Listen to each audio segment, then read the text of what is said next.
Et à ce moment-là, tu t'es pas dit que, enfin, cette idée de faire une franchise, tu t'es donc renseigné très tôt sur ce système, donc tu savais déjà un peu Exactement. comment tu allais procéder, c'était clair dans ta tête, Je quoi. connaissais par cœur la franchise, j'avais 17 ans. Je connaissais le modèle par cœur.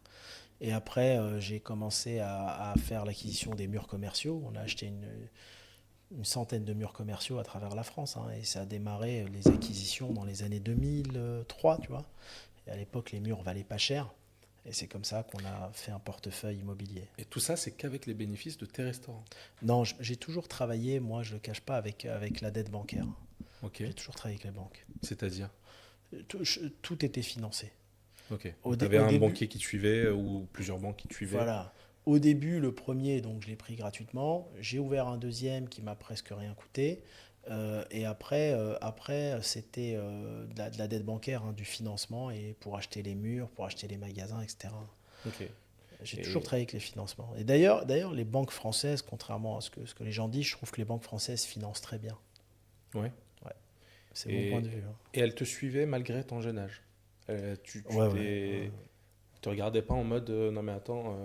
Non, non, j'ai jamais eu de problème lié à l'âge. J'ai jamais eu de problème lié à l'âge pour ça. D'accord. Et t'as jamais eu des réflexions de banquier ou bien ils regardaient vraiment clairement les chiffres que tu faisais, ils se basaient Et sur ça? regardez les bilans. Un Ouais. banquier il regarde les bilans, il voit que ça fonctionne. En plus, à l'époque, on demandait un restaurant, ça valait pas comme aujourd'hui 300 400 000 pour le faire. Tu faisais Hmm. un très beau restaurant pour 60 000 euros, Ouais, 50 donc 000. c'était C'est pas cher ça par va. rapport à ce qui se fait aujourd'hui. Ok. Et donc, ils te finançaient, et après, de fil en aiguille, tu développes. On générait aussi de l'argent en partie franchise, qui nous permettait de constituer les apports, plus le bénéfice de nos restaurants. Tout ça constituait les apports pour développer l'entreprise. Parce que le système franchise, est-ce que tu peux nous l'expliquer rapidement, le cheminement, on va dire, global, sans rentrer vraiment dans le détail du détail, mais... La franchise, tu as donc un opérateur externe qui prend ta marque, qui te paye un droit d'entrée, qui est compris entre 20 et 30, 40 000 euros, ça dépend des franchises, et ensuite il te reverse un pourcentage de son chiffre d'affaires. Ça peut être 5%, 6%, etc. Une partie dédiée à la publicité que tu dois réinvestir dans la communication et une partie qui rentre en royalty, Ok, tout simplement. ok. Donc, je reste propriétaire de mon restaurant, Oui, mais je dois te payer donc le nom de marque exactement. et je dois forcément me fournir chez toi Exactement. pour un certain nombre de produits, etc. Exactement. Ok. Et pourquoi faire ce choix pour quelqu'un qui veut ouvrir un resto, par exemple? Pourquoi il ne se dit pas, je vais ouvrir mon propre nom, ma Mais propre parce que, marque? parce que tout le monde, tu as des entrepreneurs qui ne sont pas des créatifs. Tu as des gens qui savent pas créer, qui savent. Moi, je dis souvent, un franchisé, c'est quelqu'un qui est entre le salariat et l'entrepreneuriat.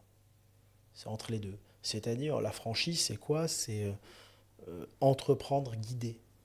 En réalité, c'est entreprendre guidé. Quand tu es entrepreneur et que tu es à ton compte et tu fais ton propre business, tu dois te guider toi-même. Hmm. Là, tu as un peu un franchiseur qui te donne les grandes lignes, quoi.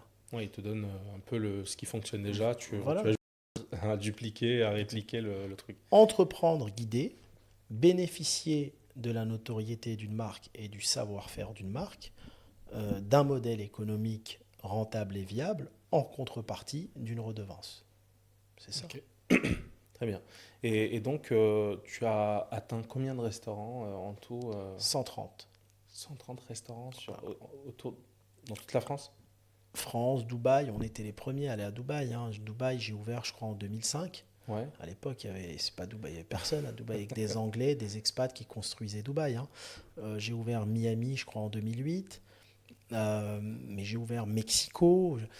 Moi, si tu veux, j'ai ouvert beaucoup à l'international parce que j'étais un grand Bah voyageur. oui, ce que Donc, tu me disais, tu voyageais beaucoup. j'avais mon ordi, j'allais en vacances, je trouvais un porteur de projet limite dans l'hôtel. À Mexico, c'était le patron de l'hôtel où je Ouais. dormais qui a ouvert le Nabab. Donc, voilà, là où j'allais, j'ouvrais, quoi. Et pareil, tu fonctionnais pareil avec des royalties, etc., même avec eux? Pareil, ouais, ouais, Ok. même système. Même système. Après, on réorganisait un peu la logistique pour leur envoyer la marchandise parce que tout partait de Ah oui, France. parce que La pour viande, le envoyer pain, jusqu'à... etc. Attends, tu envoyais la viande et le Ouais, pain et tout ça de ouais, France ouais, ça partait par pour, conteneur. pour aller jusqu'à Dubaï ou à Ouais, ça Mexico? va Tu, partout. tu, tu faisais pas produire sur place? Non, ça va partout. Ça partait de l'usine. L'usine, elle était en Allemagne. Alors, ça partait d'Allemagne. Ça partait de Saarbrücken en Allemagne. Ok. Tu as les camions qui livrent, je crois, au port du Havre, et du Havre, ça part, hein, dans Ok, des conteneurs 20 pieds, 40 pieds, des conteneurs surgelés, et ça gravite le monde, hein. ok. Et ce monde-là de la franchise, de devoir gérer non pas un restaurant, mais plusieurs qu'il faut derrière alimenter régulièrement, etc.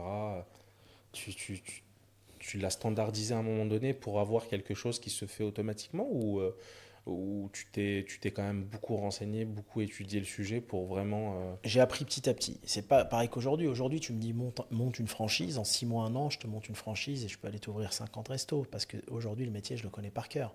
Mais à l'époque, c'était du cas par cas. On a appris. Et cet apprentissage, il a duré 10 ans. Hmm. Puisqu'on apprend en permanence dans la vie.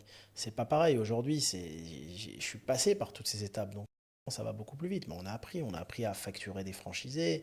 On a mis des outils digitaux en place pour faire des facturations automatiques avec le taux de redevance, puisqu'on était passionné d'intelligence artificielle, enfin de digital.